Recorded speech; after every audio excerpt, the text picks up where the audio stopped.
chez Muse Partners depuis 6 ans, je suis expert des transformations Lean et Agile. Ce qui me passionne dans mon métier, c'est de réussir à définir ce qui va faire collaborer efficacement les équipes. Dans les transformations que j'ai menées, j'ai remarqué qu'un des principaux facteurs clés de succès, c'était de réussir à créer une bonne dynamique d'équipe. En particulier quand on parle de développement de systèmes complexes dans lesquels un grand nombre d'expertises et de disciplines sont impliquées. Au départ, on a souvent un ensemble d'individus qui viennent de métiers différents et à qui on alloue des tâches fractionnées sur des projets différents. L'objectif, c'est de réussir à transformer cet ensemble d'individus en une équipe performante qui avance vers une vision commune et qui réussit à atteindre les objectifs qui leur ont été fixés. D'abord, l'équipe doit être capable de mener son projet de bout en bout. Elle doit avoir la responsabilité d'un produit, d'un service ou d'un lot de fonctionnalités. Alors évidemment, quand on parle de systèmes complexes, on sait qu'une équipe ne peut pas être responsable du développement en intégralité d'un avion ou d'une voiture. Mais l'idée, c'est de pouvoir construire un périmètre de responsabilité clair sur lequel l'équipe a la main et minimiser les interdépendances avec le reste de l'organisation. Ensuite, il faut réussir à construire un sentiment de sécurité.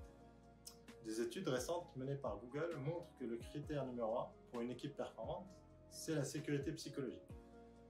C'est quoi? C'est ce sentiment de confiance que l'équipe ne va pas rejeter, embarrasser, punir un membre lorsqu'il s'exprime, qu'il ait tort ou qu'il ait raison.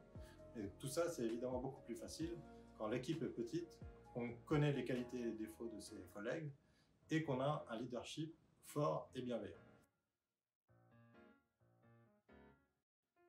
La dynamique d'équipe, c'est ce qui va permettre de résoudre les problèmes ensemble, de s'entraider et de dépasser les conflits. Évidemment, ce n'est pas quelque chose qu'on peut créer de l'extérieur. Ce sont les membres de l'équipe qui vont devoir passer du temps à décliner la vision et à construire leurs propres règles de collaboration et de prise de décision. Et petit à petit, va se construire une identité d'équipe avec ses codes, ses valeurs, sa philosophie. Le challenge, c'est de réussir à créer une dynamique d'équipe alors que les gens ne se connaissent pas et que l'équipe n'est pas complètement en place au départ. Pour y remédier, il y a plusieurs choses. La première, c'est les formations. Souvent, les gens sont formés à l'agile par des organismes différents, à des moments différents, et ils ont des attentes différentes sur l'agilité. Ça vaut le coup de passer du temps dans des sessions communes à construire le vocabulaire de l'équipe et les pratiques de l'équipe. Ça passe aussi par des team boosters. Ce sont des événements qu'on organise, comme des ateliers collaboratifs ou des serious games, pour créer un sentiment d'appartenance et de fierté dans nos équipes. Ça passe enfin par l'intégration.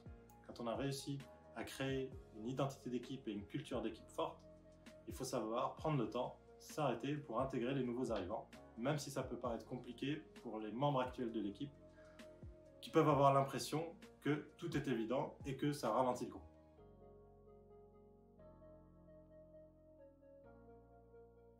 On parle d'équipe autonome, mais évidemment qu'il y a des interactions avec le reste de l'organisation. C'est à l'organisation de définir le cadre et le niveau d'autonomie de l'équipe.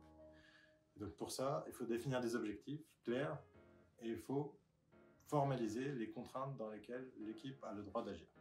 Ensuite, pour être autonome, il faut que l'équipe contienne toutes les disciplines nécessaires pour avancer. Et c'est à l'organisation de créer les conditions de la pluridisciplinarité. Et à un moment, de sauter le pas en acceptant que tout le monde n'est pas à 100% compétent sur tout, mais qu'ils seront aidés. Enfin, il faut embarquer le management parce que ce type de transformation implique un changement culturel et un nouveau mode d'organisation.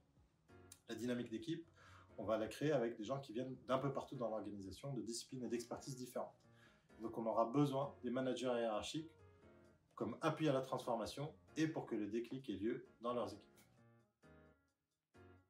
La dynamique d'équipe, c'est ce qui permet de passer à l'action et de concrétiser ce qu'on a vu dans nos autres vidéos sur l'agile. Le secret, pour conclure, c'est de réussir à créer un sentiment de confiance et de sécurité pour que l'équipe travaille de la manière la plus efficace possible.